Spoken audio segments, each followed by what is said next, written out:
जय श्री कृष्णा दोस्तों। हर हर महादेव। कैसे हैं आप सब? स्वस्थ और सुरक्षित होंगे।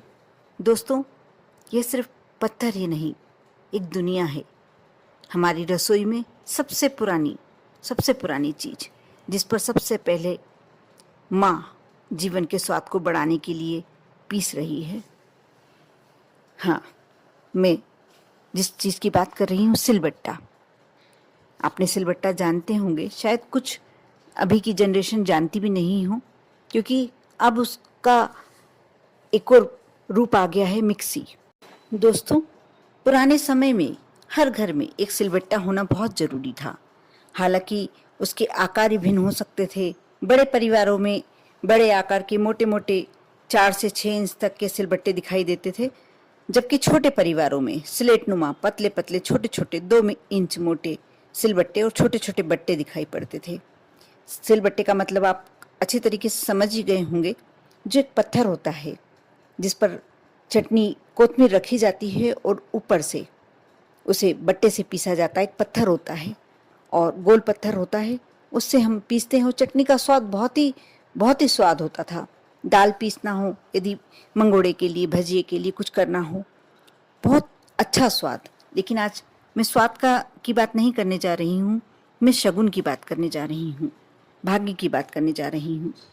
पहले के समय में कई शगुन सिलबट्टे के माध्यम से शुरू होते थे।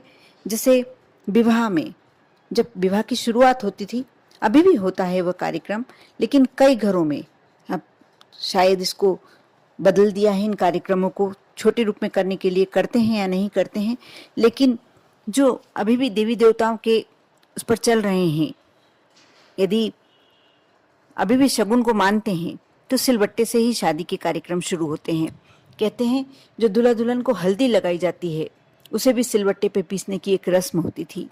पापड़ बनाना, मंगोड़ी बनाना, इसके लिए दाल सिलबट्टे पर ही पीसी जाती थी। कुछ घरों में जरूर इसका अपवाद निकाल दिया गया, मिक्सी में फटाफट काम कर लिया जाता है। और विवाह की रस्में करने से पहले सिलबट्टे की पूजन की जाती थी बाकायदा, क्योंकि बहुत ही कहीं जगहों पर अभी भी ये नए मकान में प्रवेश जब करते हैं तो उस समय कच्चे चावल को गला लिया जाता है, सिलबट्टे पर दहरी पर बैठ के पीसा जाता है और उससे स्वास्तिक बनाकर घर में आया जाता है। जब नई बहू कहीं ये रस्म है कि जब नई बहू प्रवेश करती है, उस समय सिलबट्टे पर पीसी हल्दी और चावल का लेप घर के दरवाजे पर, मेन गेट पर उसे हथेली का निशान लगवाया जाता है, फिर उसे प्रवेश करवाया जाता है। बहुत सारे शगुन हैं जो हमारे सिलबट्टे से जुड़े हुए हैं। जरूर आज इसका उपयोग कम हो गया है, लेकिन कहते हैं कि लक्ष्मी का पर्याय मानते हैं। इसलिए मैं जो छोटी छोटी बातें बता रही हूँ, आप उसका ध्यान रखते हैं, आपके जीवन में अवश्य समृद्धि प्रवेश करेगी। कभी भी सिलबट्टे को, जैसे आप कहते हैं ना कि झाड़ू को कभी लात नहीं लगाना चाहिए, झाड़ू को लक्ष्मी का रूप माना जाता है, उसी प्रकार सिलबट्टे को भी लक्ष्मी का रूप माना जाता है। कहा जाता है कि रात्रि के समय सिलबट्टे को कभी भी खड़ा नहीं रखना चाहिए। आप रात्रि में जब सोने जाते हैं, सिलबट्टे को आड़ा कर दीजिए, उस पर पत्थर रख दीजिए उसका, और आप सोने चले जाइए। लेकिन ये बात बिल्कुल सही है कि बहुत कम लोग विश्वास कर पाते हैं, लेकिन ये बात बिल्कुल 100% सही है। आज मैं जो उपाय बताने जा रही हूँ, गुरुवार के दिन करने का है। आप बहुत समय से आपकी कोई मनोकामना अटकी हुई है, कोई कार्य पूरा हो ही नहीं पा रहा, या धन संपत्ति कोई कमी चल रही है, आप सिलबट्टे को रात्रि में गुरुवार के दिन आप उसे आड़ा कर दीजिए और एक कागज पर थोड़ी सी हल्दी गलाकर, और उससे आप अपनी इच्छा लिखिए। उस कागज को फोल्ड कर आप सिलबट्टे पर जो सिल्ला है उस पर रख दीजिए और थोड़ी सी हल्दी भी रख दीजिए, और उसके बाद बट्टे को रखकर उस पर स्वास्तिक बना दीजिए, हल्दी से स्वास्तिक बना दीजिए, और 1-2 दाने चावल के रख दीजिए। आप उसको तब तक ऐसे रहने दीजिए जब तक वह आपकी इच्छा पूरी ना हो जाए। यदि ऐसा लगता है कि आपको बीच में सिलबट्टे की आवश्यकता पड़ रही है, कोशिश कीजिए, यदि मिक्सी से काम चल सकता है तो कुछ दिन आप सिलबट्टे का उपयोग ना करें। यदि करना पड़ ही रहा है तो आप उसे कागज को उठाकर थोड़ी देर रख दीजिए अलग, और उसके बाद आप वापस अपना कार्य करके साफ करके सिलबट्टे को फिर से उसी अवस्था में रख सकते हैं। लेकिन ज़्यादा अच्छा यही रहेगा, ज़्यादा श्रेष्ठ यही रहेगा कि आप उन दिनों में सिलबट्टे का उपयोग ना करें जब तक आपकी इच्छा नहीं होती पूरी।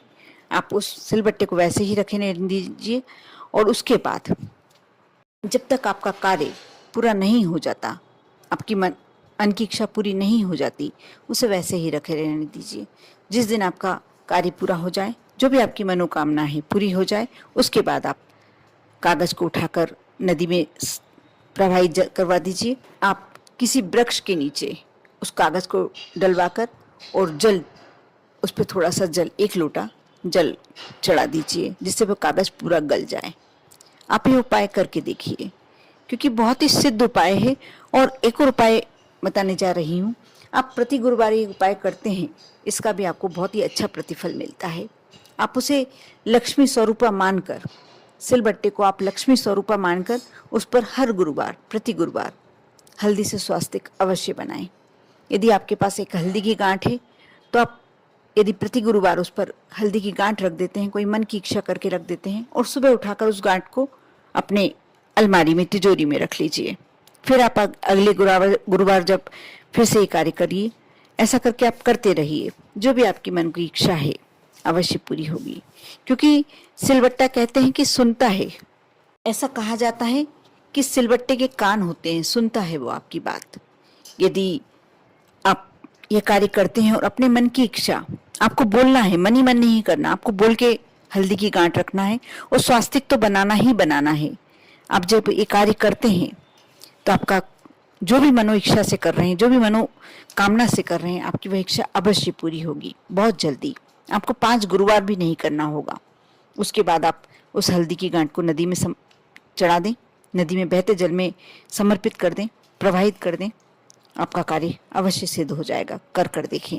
धन की कमी हो, लक्ष्मी की कमी हो, और कोई समस्या आपके जीवन में हो, कलह संबंधी समस्या हो, या कोई आप विशेष जॉब में जाना चाहते हैं, आपकी जो भी मन की इच्छा है आप अवश्य करें। और जब आप उपयोग में नहीं लेते हैं सिलबट्टे को, उस समय यदि उसको थोड़ा सा कलावे से बांधकर, पत्थर को, जो बट्टा है उसे कलावे से बांधकर रखते हैं, तो आप ये मानकर चलिए कि आप पर लक्ष्मी की बहुत अच्छी कृपा होती है, बहुत ज़्यादा कृपा होती है। क्योंकि सिलबट्टे को भी लक्ष्मी का ही रूप माना जाता है। कोशिश कीजिए कि कभी उसका अपमान ना हो।